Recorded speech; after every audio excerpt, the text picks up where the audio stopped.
سيدنا ومولانا محمد بن عبد الله وعلى آله وأصحابه ومن تبعه ونصره ووالاه. أما بعد، قال الله تعالى في القرآن الكريم: أعوذ بالله من الشيطان الرجيم، بسم الله الرحمن الرحيم.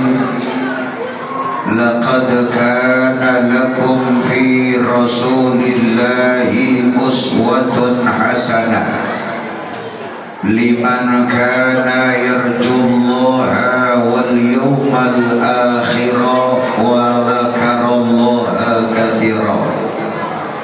وقال النبي صلى الله عليه وسلم: إنما بعثت لأتمم مكارم الأخلاق.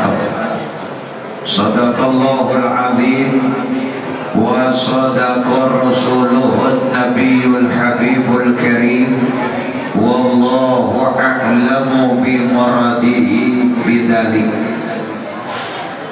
Hadratul Mukarramin yang kami hormati dan kami muliakan, segenap alim ulama, bil khusus Al-Mukarram Bapak Kiai Haji Ahmad Syarif, dan juga guru kita Al-Mukarram Bapak Ustadz Dr. Andes Haji Muhammad Saleh Siregar,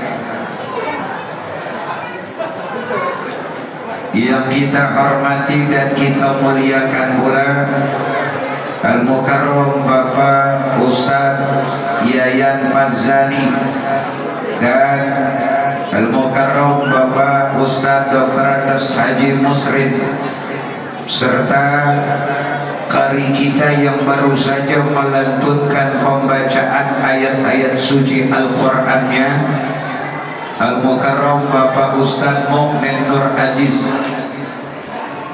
bil khusus sepuh dan tokoh masyarakat, terutama yang terhormat dan sama kita hormati Ketua DKM Masjid Ghairu Jami' Nurul Huda Al-Huda. Boleh nggak Ustaz saya kata masjid? Maksud saya Pak, kalau kita nyatakan ini masjid, walau masjidnya Ghairu Jami', Bapak saudara nanti satu bisa tahiyatul masjid, dua bisa i'tikaf, tiga satu ketika di musola mau dilebarin, insya Allah gampang jadi masjid. Jangan amin doang, ntar kepada ditolak. Yang sama kita hormati dan kita muliakan sepuh dan tokoh masyarakat kita, Al-Mukarram Bapak Ustadz Dr. Andes Haji Naman Alamsa. Mudah-mudahan beliau selalu sehat walafiat, panjang umurnya, dilancarkan segala urusan dan hajatnya, terutama hajat buat nambah istri lagi.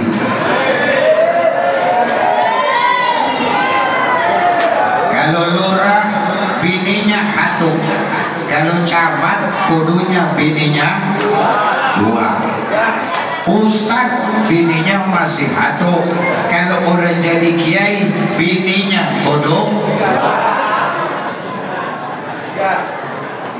Bapak Ibu saudara dan saudari sekalian, berkhusus ketua dan segenap panitia peringatan Maulid Nabi besar Muhammad sallallahu alaihi wasallam, Masjid Ghairu Jami' Al-Huda, yang mudah-mudahan selalu dan senantiasa dimuliakan Allah, diberi kelancaran dan keberkahan dalam hidupnya, amin ya rabbal.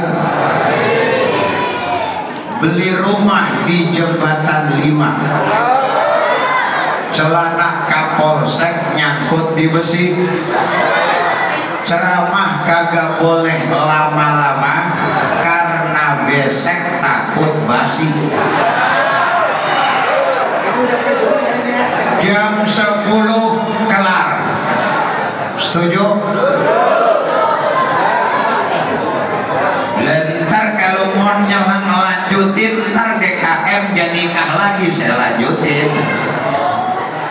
Hadirin hadirat Bapak Ibu saudara dan saudari, di dalam surah Yasin ayat 77 Allah Subhanahu wa ta'ala nyatakan dalam paparan firman-Nya, Bismillahirrahmanirrahim, awalam yarul insanu anna khalaqnahu min nutfatin fa idza huwa khasimun mubin. Potongan ayat 77 surah Yasin ini memberi gambaran dan lambang bahwa sesungguhnya kita manusia yang diciptakan oleh Allah dari setetes air yang dinamakan nutfah, air sperma, air mani, akan selalu dan senantiasa membuat masalah. Bapak kerap bikin masalah pada istri, betul Bob? Bob, suami Bob bikin masalah mulu apa kagak? Masalahnya apaan Bob? Masalah minta diseduhin kopi hampir tiap jam, hampir tiap hari. Orang laki di mana-mana kalau dia iseng, kalau dia manyun pasti minta dibuatkan kopi. Tapi begitu perempuan juga selalu bikin masalah. Berapa banyak lelaki kepalanya pusing, lelaki kepalanya mumet gara-gara istri bikin masalah. Masalahnya apaan Pak? Masalah duit, masalah seragam, baju yang dipakai buat acara maulid Nabi yang dibeli secara dadakan. Ada nggak di sini yang begitu Pak? Ada? Beneran? Mana orangnya Pak? Diam-diam aja ya Pak. Tapi bagus, bini kalau dia minta duit lalu dipakai buat hal yang baik, buat ibadah, model buat dipakai silaturahmi, dipakai buat kondangan, dipakai buat acara kayak model begini maulid Nabi, bagus Pak. Kenapa bagus? Sebab kalau kita kagak beliin berarti duit kita rada kurang manfaat. Waktu bapak dan saudara berikan uang kepada istri dipakai sama dia buat ibadah, kita nih Pak kecipratan kebaikannya juga. Kalau bini kita beli baju lalu dipakai buat maulid Nabi, Allah turunkan ampunan buat istri kita. Nanti di akhirat akan ditanya, wahai engkau Bulanah binti Bulan, engkau dulu pernah hadir acara maulid Nabi di Masjid Ghairul Jami Al-Huda, engkau mendapat ampunan. Ketika itu engkau pakai baju, siapa yang beliin baju itu? Dari mana uangnya? Selidik punya selidik dari suaminya. Dicek suaminya namanya siapa, begitu dicek namanya adalah Marzuki. Ada namanya Marzuki. Oh yang ini bukan yang namanya si Alek Pak. Itu mana tuh? Begitu dilihat, engkau Marjuki, betul ya Allah. Kenapa engkau masuk neraka? Dosa saya banyak ya Allah. Satu di antaranya dosa saya sering banget ngintipin kucing kawin. Iya, kalau begitu coba kau keluar. No, di surga ada perempuan yang selalu nyariin ente, nama ente disebut-sebut mulu gara-gara katanya dia bila banyak punya ganjaran pahala sebab engkau suaminya pernah berikan support, pernah berikan rezeki untuk kegiatan-kegiatan yang baik. Di maulid malam hari ini Pak, kalau kata saya sangat meriah. Bagaimana kagak meriah? Ini semuanya pada segenap, nggak ada yang pada loyo. Sampai malam makanan nggak bisa kehitung, minuman sampai berkarton-karton.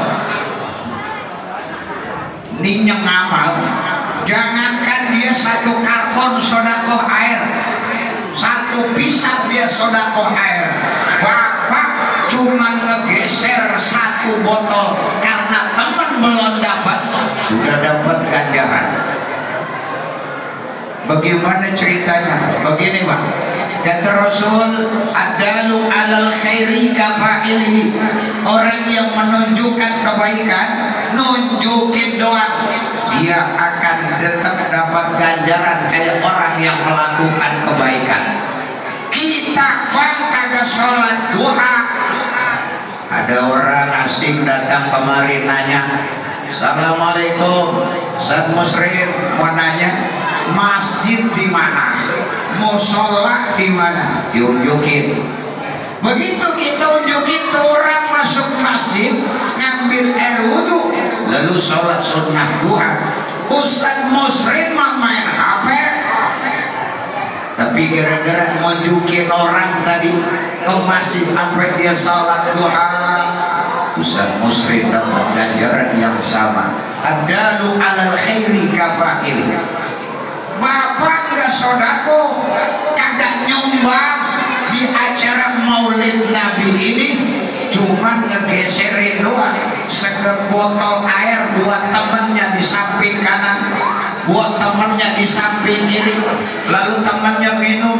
Begitu minum ausnya hilang, perutnya terasa nyaman, badannya sehat. Ntar dia pulang, dia tidur sampai di rumah, dia istirahat. 2:30 subuh dia bangun salat tahajud. Gara-gara sebotol air minum dia enak tidur, dia bisa bangun tahajud. Bapak tadinya menggeser doangan tuh dapat ganjaran sama buat kayak dia yang melakukan salat. Dia baru geser doang Pak, belum buatnya sodakoh. Makanya Pak, kita nih kalau punya duit, kalau punya simpenan, jangan bangetan disimpan. Di rata-rata kayaknya orang sini orang kaya ini ya, sebab rumah saya lihat gedung-gedung ini musola yang saya bahasain masjid, ini mewah, ini musola. Musola kelas begini, ini kelas mewah. Saya percaya pasti bapak saudara yang tinggal daerah sini orang kaya semuanya, pada punya simpenan. Ya Pak, ya Pak. Iya, simpenan kan banyak, ada piring, ada sendok, ada motor, ada kain, ada baju.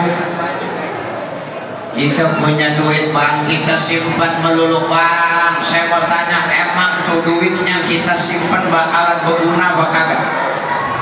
Hah? Kalau kita nyimpan HP, satu ketika bisa kita pakai, dia akan berbunyi, dia akan memberikan kode. Tapi kalau duit kita simpan, kita lalu lupa, satu ketika kita temuin, kira-kira bagaimana perasaan kita? Girang, cuman udah berbulu, duitnya udah berubah Bang. Tuh duit juga belum tentu bisa kita pakai, masih kita pikirin, nih gua punya simpenan 10 juta, ya Allah buat apaan ini ya? Coba dah kira-kira mobil udah ada, rumah udah gedong, bini cakep, motor ya 2 biji, kontrakan panjang kayak gerbong Jakarta Surabaya. Lah mau apain lagi? Ini duit kita 10 juta nganggur. Saya mau tanya, tolong jawab, kira-kira kita panik apa kagak tuh punya duit 10 juta? Panik, bingung apa kagak? Bingung. Kalau bingung, sodakohin. Masih banyak pak masjid pondok pesantren yang butuh biaya. Kita nggak tahu ada masjid lagi dibangun, kita pikir itu lancar pembangunannya, kagak taunya panitianya punya utang. Boleh gak kita bantuin? Boleh banget. Cari masjid yang lagi dibangun, kita beranggapan aja pasti ini panitianya punya utang ini, bahkan dia berhak boleh dapat zakat. Kita Fathul Wahab menerangkan masjid kalau lagi dibangun punya utang boleh dikasih zakat bang, tapi kalau musola udah cakep kayak begini jangan Ustaz. Ini duit kan sering kali jadi suatu obsesi kebutuhan kita, tapi di lain sisi duit sering kali jadi masalah buat kita. Maka Pak, sebanyak apapun Bapak simpan, lalu kata Allah datang wakilnya Allah, fa idza jaa ajaluhum, ajal kita sampai. Saya mau tanya Bang, abang yang punya duit simpenan 10 juta begitu meninggal dunia, abang sempat ngomong sama bini? Kagak. Bini kita sedih, anak kita sedih, saudara kita panik, pontang panting beresin rumah. Kita udah terbujur kaku, duit kita udah nggak ada yang lagi dirawat. Bener betul. Ini bukan lagi nakut-nakutin, lagi ngasih informasi biar kita dipaham. Kita punya simpenan, kita punya duit, kira-kira buat apa yang pas untuk bekal kita ke akhirat. Begitu sehari, 2 hari, 3 hari, duit kita yang 10 juta yang kita simpan kira-kira udah dicolek belum nama bini kita? Belum. Habisan duit yang mana? Duit orang takziah. Bener betul?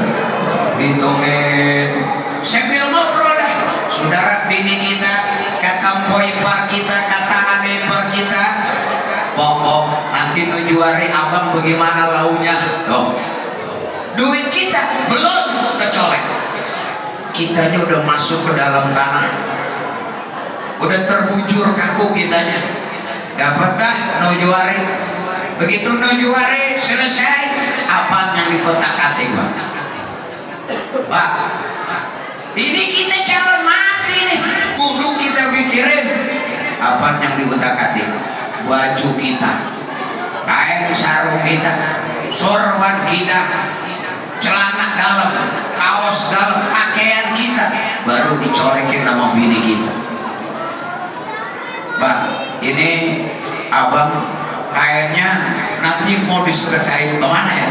Bini kita nanya sama abangnya, bini kita nanya sama abang ibarnya, ternyata lagi ngumpulin tuh kain kita. Pak, Ustaz, Kiai, pada punya kain berapa pasang di rumah? Ada 5 lebih. Cingajin abang ada 5 lebih. Besar Hafid lebih 5. Saya mau tanya nih, kain kita yang ada di rumah termasuk yang kita pakai sekarang, ada kagak kain yang mahal? BHS pada punya? BHS, barang hasil selundupan. Pada punya apa? Punya. Tuh BHS berapa? Berapa Ustaz? Muhammad Soleh berapa sekarang BHS? Wah Ustaz Soleh berapa BHS? 3 juta. Ada BHS 3 juta? Tak ada Bang? Ada BHS 3 juta, tamar aja yang hampir 5 juta. Tuh kain yang dulu kita masih sehat nih Bang, kita banggain, kita usapin, ngolongin, Kita pakainya, kita pilih di acara tertentu. Begitu kita wafat, mana kain yang kemarin kita banggain, BHS yang kita banggain, kira-kira masih manfaat apa nggak kita pakai? Kagak. Yang pakai siapa nanti? Belum tentu anak kita bisa pakai, belum tentu tetangga kita bisa kenakan, belum tentu ipar kita, saudara kita bisa pakai. Karena ini persoalan amanah dan ini berkaitan dengan masalah ibadah. Ayo, mau di kemana tuh air itu kain? Udah taruh di tengah-tengah. Nanti ada anak kita, saudara kita ngomong, bapak-bapak dan saudara jamaah tahlil pada malam hari ini, malam ke-40, bapak saya nih punya pakaian ya pak, yang mau ambil silakan ambil. Saya mau tanya, pada mau ambil apa kagak? Pada mau ngambil atau kagak tuh kain? Hah? Ustaz, kalau ada orang meninggal dunia sedekah kain sarung, baju, kaos dalam, celana, kira-kira ustaz-ustaz mau pada ngambil apa kagak? Kenapa kagak mau? Kenapa nggak mau? Padahal gratis. Takut apa dicekek? Bukan, ini persoalan amanah. Ini acara malam hari ini acara amanah, Bang. Acara amanah bagaimana? Rasul Muhammad bin Abdullah diutus oleh Allah ke muka bumi ini, bawa ajaran, bawa Al-Quran sampai ke kuping kita, masuk ke dalam otak kita, itu jadi ilmu amanah, sampaikan aman anak dan generasi kita. Sama kayak tadi kita punya bandar, ya. Sekarang abang udah 40 hari meninggal dunia, tuh kayak ceritanya habis dah, keambil sama orang laku ceritanya, walaupun diambil sama orang yang pada sholat, kita musab dada bang. Kalau kain kita, baju kita nih besok dipakai sama orang yang kagak ahli ibadah, ya Allah, sedih bang rasanya bang. Kita mahal-mahal beli, kita mahal-mahal jahit tuh baju tuh kemeja tuh celana, dipakai sama orang yang kerjanya tukang main judi online. Ya Allah, sedih rasanya. Saya pernah sodako orang, saya pikir tuh orang benar. Kayak begitu saya main ke rumahnya tuh sorban yang saya sedekahin, dia pakai buat alas tidur. Astagfirullah. Kan kalau udah bicara kainnya buat ibadah, baju koko ya buat ibadah, sorban ya buat sholat, kopiah ya buat pengajian, buat hal-hal yang baik yang sifatnya agama, kan begitu. 40 hari badan kita nih mulai pada busuk bang dalam tubuh. Iya, ada nggak di sini ambil yang tukang mandiin mayat bang? Boleh tanya dah. Bapak dan saudara kalau takziah nyelawat, begitu nyelawat tuh kita bongkar tutup mukanya. Coba Pak lihat ini di bagian pipi, di bagian jidat, di bagian dagu, ada nggak perubahan kulit dalam segi warnanya? Ada. Tuh mulai itu sebenarnya jenazah mau akan busuk. Makanya kenapa Rasulullah melalui banyak keterangan para ulama fikih agar mensegerakan orang udah mati untuk dimakamkan.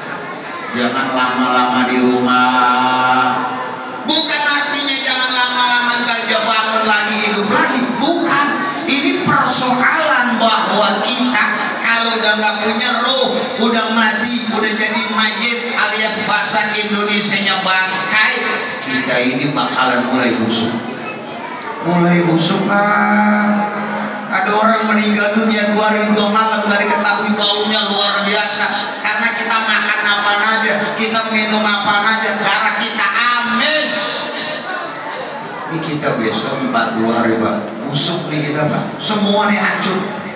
Sampai dalam kitab Ar-Ru'asi Al-Imam Muhammad Samsuddin Al-Burhani itu mengatakan perut kita besar, di hari ke-40 pecah perut kita. Begitu pecah, keluar binatang Pak. Saya nggak sebut namanya, keluar binatang. Binatangnya nyesuaiin badan. Kalau anda marzuki badannya rada gede, binatangnya rada gede. Kalau yang badannya rada kurusan, binatangnya rada kecilan. Ya Allah ya Rabbi. Bapak pernah nggak melihat tikus, melihat kucing Pak? Ini pecah. Ya Allah, kita besok dalam kubur kayak begitu. Nah makanya papan dinding ari kita turun, begitu turun tanah ikut turun. Ada bahasa di kalangan kita orang Betawi, tanah ambles, kuburan ambles. Itu bukan kuburan yang ambles bang, itu karena perut kita bang, udah pecah. Itu keluar binatang, anaknya akhirnya turun karena papan dinding hari udah mulai digerogoti sama ayam. 40 hari nih bang, mulai busuk. Bini kita 40 hari ditinggal sama kita, lama apa kagak? Lama apa kagak rasanya? Lama nggak kok? Kalau empok punya laki meninggal dunia udah 40 hari, rasanya lama apa kagak? Lama. Dia mulai bete. Zaman sekarang ada handphone, HP, ada yang WA ke HP bini kita. Kita lagi busuk di dalam kuburan. HP bini kita ada yang WA. Yang WA ngajakin jalan, ngajakin kawin lagi. Kira-kira bang, bini abang nerima apa kagak? Bini abang nerima apa kagak? Kalau perempuan sekarang bisa jadi dia terima. Kalau perempuan dulu masih takut bang. Iya, sebab saya cermati perempuan sekarang lakinya meninggal dunia, jangankan sampai 40 hari, baru 10 hari itu bini udah pakai bibir merah, bini udah dandan, bini udah berani bercanda-bercanda nama laki-laki lain. Cuman di kampungan saya, kalau di sini jepan sama agak beda. Tuh bang, bini kita ada yang WA, dia tanggapin nih bang Hafid di jalan, Ustaz Soleh, Ustaz Musrin di jalan, dan ketemuan ngobrol ngalor gitu tuh bini kita. Kita mah di dalam kubur udah mulai busuk badan kita, perut kita lagi disiksa sama malaikat berdasarkan izinnya Allah. Lantas kemudian pak, itu begitu habis bini kita dapat WA, akhirnya ada rencana, iya pengen ngelanjutin nikah lagi, duit kita yang 10 juta ketemu. Hah? Duit kita yang 10 juta diketemukan sama bini. Bang, woi, jawab apa yang terjadi selanjutnya? Ayo. Empok laki udah meninggal 45 hari, terus empok begitu lagi ngapain ngeberesin lemari, ada duit 10 juta, itu duit simpenan laki empok. Empok mau buat apaan tuh duit? Buat beli emas? Belum tentu. Nggak bakal dia beli emas, karena dia pikir gua mau kawin lagi pasti gua dikasih emas kawin. Betul. Nah, itu duit buat apa? Ayo, dia pakai buat jalan sama calon suaminya. Dia jalan dah kesono kemari, apalagi calon suaminya pintar ngomong. Dirayu bini kita, akhirnya dikeluarin 1 juta, 2 juta, terus lama-lama akhirnya sampai jauh berdekatan. Kita pak di dalam kubur lagi nangis, badan kita udah busuk, bini kita asik-asikan jalan berdua sama calon suaminya. Begitu ditelaah dan diteliti, calon suami tersebut adalah mantan jihad. Tambah nyesek apa kagak? Tambah nyesek apa kagak pak? Tuh, mentakan duit jangan disimpan aja. Bukan nakutin, ini survei. Saya mencermati betul. Orang laki kaya nyimpen duit, orang laki banyak simpenannya. Begitu tuh laki meninggal dunia, yang make bininya rasain pada dirinya. Cek ngaji naman, jangan orang banyak-banyak nyimpen duit. Kalau Cik Haji Naman meninggal dunia duluan, bininya senang-senang asik, peninggalan laki gua banyak. Ayo amalin buat yang manfaat. Nih maulid Nabi emang nggak dilakukan sama Rasul, tapi nilai kebaikannya besar. Gara-gara maulid Nabi kita saling ketemu. Begitu manusia ketemu, dia saling senang sama senang. Yaltaqiyani, dia berjumpa. Thumma yatasofahani, kedua orang kita ini bersalaman. Allah ampuni dosa kita. Amin.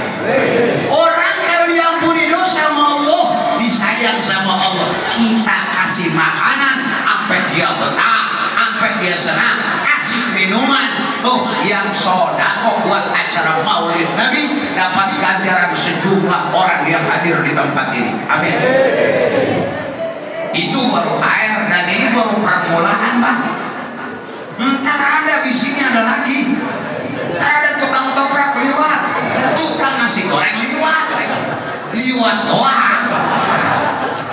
Ya urusan diberhenti nama agama terserah deh kakek. Kalau memang ini bagian dari hal yang positif, berarti ini wadah yang baik. Kenapa? Sebab emang satu di antara cara ngumpulin orang ya begini. Lebaran pada kumpul gak di musola? Kagak di masjid. Ngapain sholat id? Habis sholat id pada kemana? Pulang. Kalau lebaran habis sholat id pada salaman, pada duduk begini gak? Kagak. Pada ngobrol kagak? Kagak. Pada tatap muka gak? Kagak. Dapat makanan dan buahan gak? Kagak. Maulid Nabi. Lihat, rotinya gak pernah kita bayangin sama otak kita waktu kita jalan kemarin. Roti di tempat ini kita temukan roti berbalut coklat.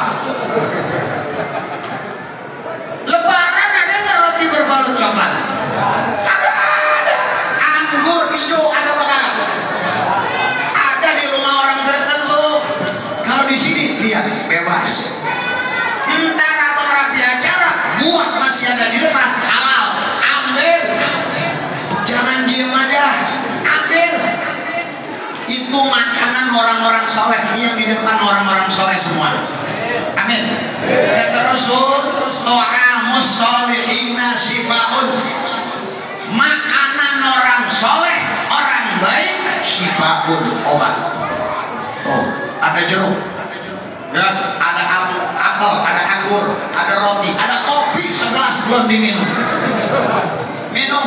Ini bukan sesajen, Mbak. Jangan takut ambil.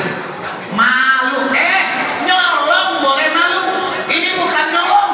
Ini memanfaatkan satu momen yang baik karena dasarnya dari sodako orang-orang yang baik. Nanti kalau kita makan sesuatu yang baik, insya Allah anak kita, generasi kita, kalimat anak kagak, cucu kita akan jadi orang-orang baik. Amin. Kita kan doanya melalui ungkapan, nanti ada doa melalui perbuatan. Makan makanan yang halal berpengaruh buat anak dan cucu kita. Maka kalau makan yang baik, insya Allah nanti imbas agak anak kalimat cucu. Ini kita jangan pada putus asa, Bang. Kita melihat anak, kok anak gua bandel lama sih ini ya. Ini suruh ngaji susah, suruh sholat juga ogah mulu.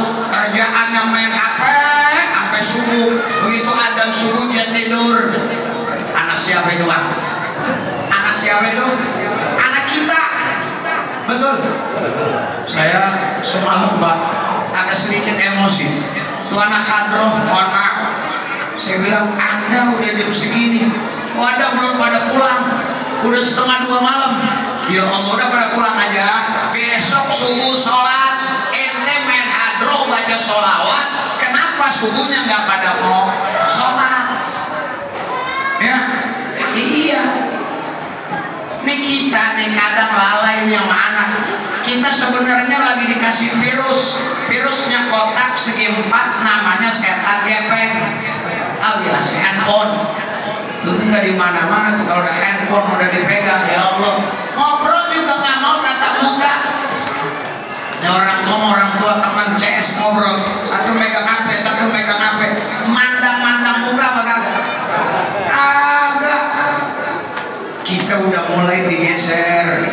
Maka dari itu kita nih sebagai orang tua bukan doain doang, tapi dari makanan yang kita makan. Maka Bapak jangan geli kalau ada bekas orang beriman, dia bekas minumnya, bekas makannya, ambil, gak apa-apa. Beracun, kagak. Makanya, kayak kiai kita dulu, kadang nasi air ditiupin. Emang ditiupin apa yang keluar? Oksigen, nafas. Itu nafas bercampur dengan berbagai macam unsur senyawa. Itu masuk ke dalam air. Kalau bicara masalah penyakit, bisa jadi orang-orang tua kita dulu masih penyakit sama anaknya. Tapi nyatanya alhamdulillah banyak orang-orang berhasil dalam segi daya pikirnya, sukses dalam hidupnya gara-gara cuman meminum seteguk air yang dibacain sama orang saleh, sama orang alim. Maka jaga anak kita, generasi kita ini jangan sampai dia lupa sama acara model kayak begini. Kenalin di musola, kenalin bawa ke masjid, bawa aja anak. Yang penting jangan bawa ke depan, bawa anak ke masjid, ke musola, bawa, taruhnya di belakang. Kalau di belakang jangan mana-mana, bapak temenin. Jangan anak kesini, bapak lu mana? Bapak saya mah ada tuh lagi tiduran nonton sinetron. Salah bang, malu sama anak. Ini orang sekarang banyak kayak begitu saya.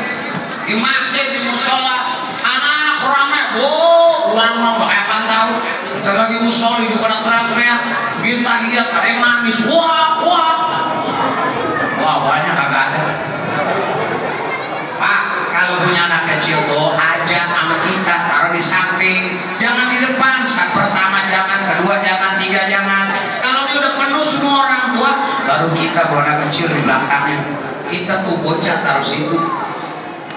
Sebab anak kecil kalau dia udah berdiri, kira-kira berapa kuat dia bertahan begini aja berdiri? Pak, berapa lama anak kecil kuat berdiri?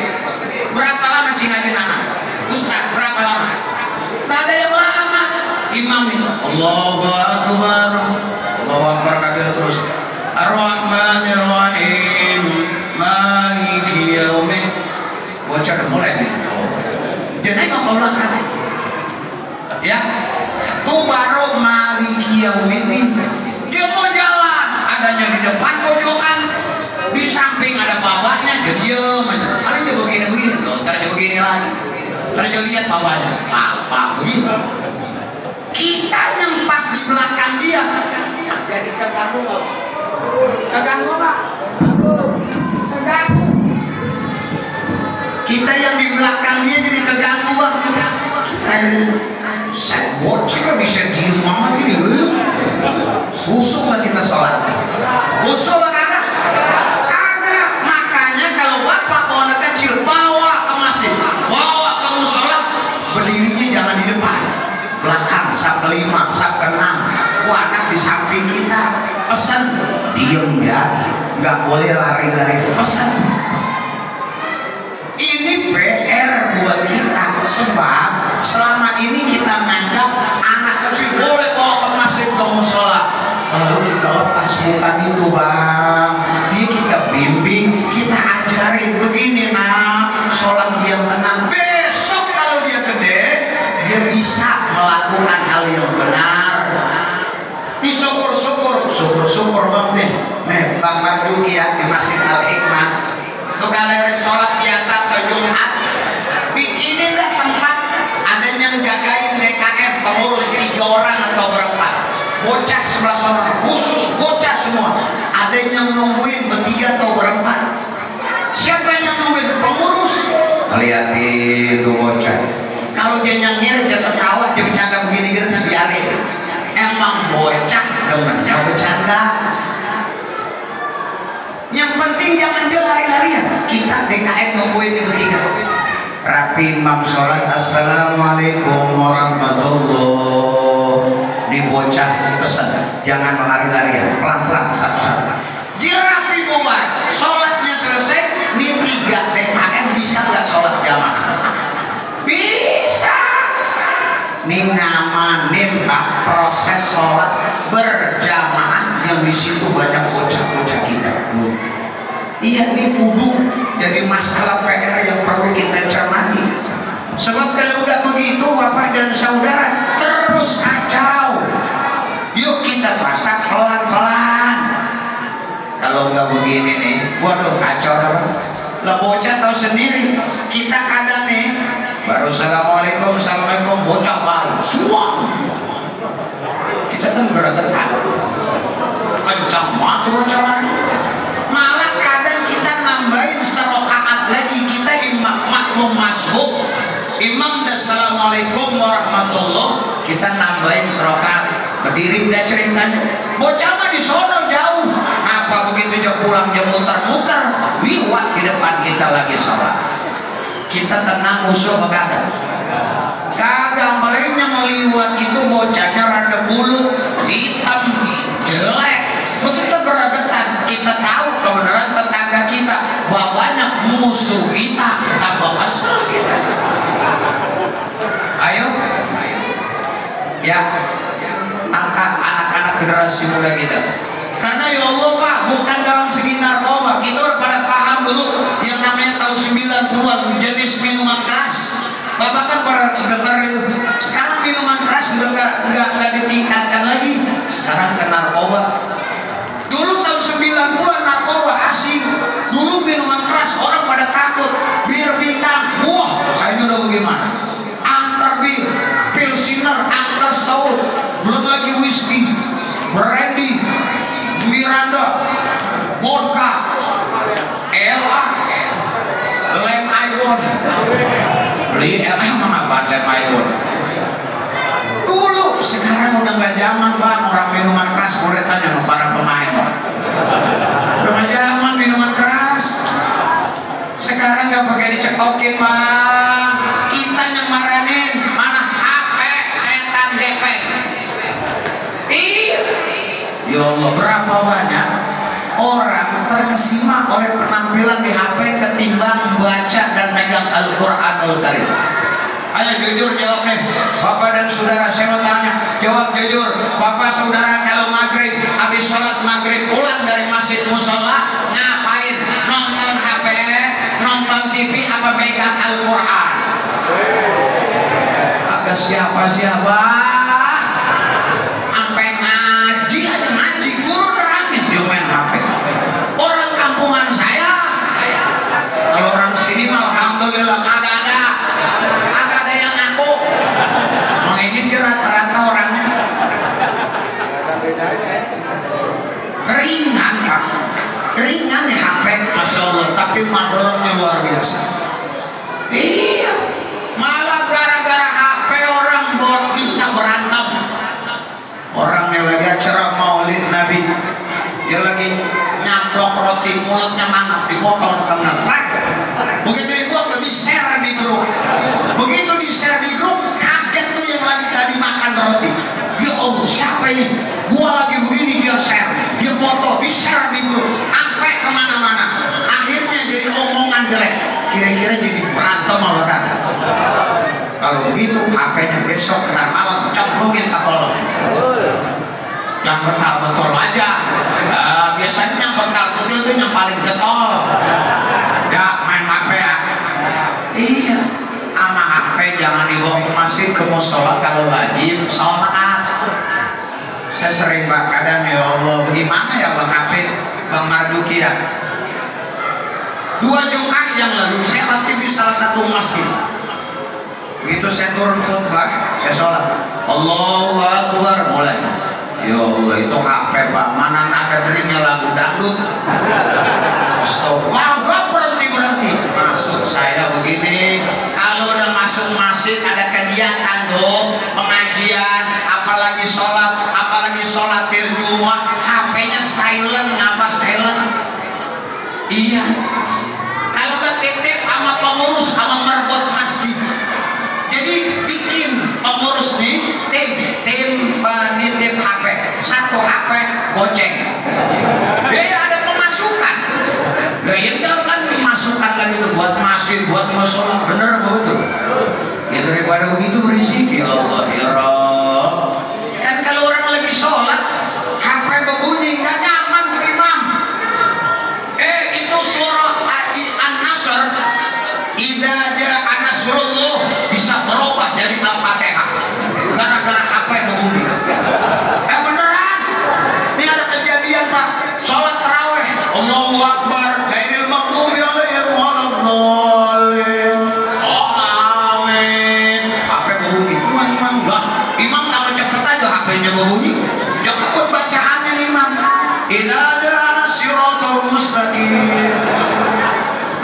kita amin lagi. Hadirin sekalian hamba Allah yang mulia, nih kita punya benteng, bukan hanya sekedar pertemuan kayak begini, tapi cobalah ngomong dari hati ke hati. Pelan-pelan kita cermati teman kita. Ya Allah, belakangan ini teman gua begini, dari hati ke hati. Lihat juga kondisi teman kita, kemarin dia malas, sekarang dia rajin. Contek yang begitu, tulat yang begitu, ikutin. Jangan orang mulai naik bapak diponis, orang dikatain.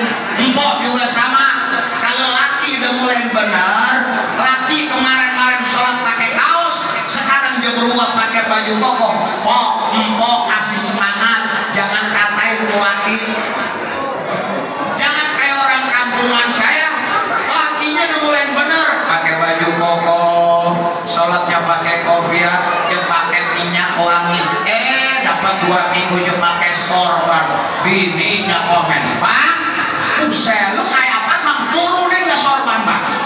Lakinya mau bener, empok jangan usir, kalau bisa Bang, ya Allah berikan semangat sama suami.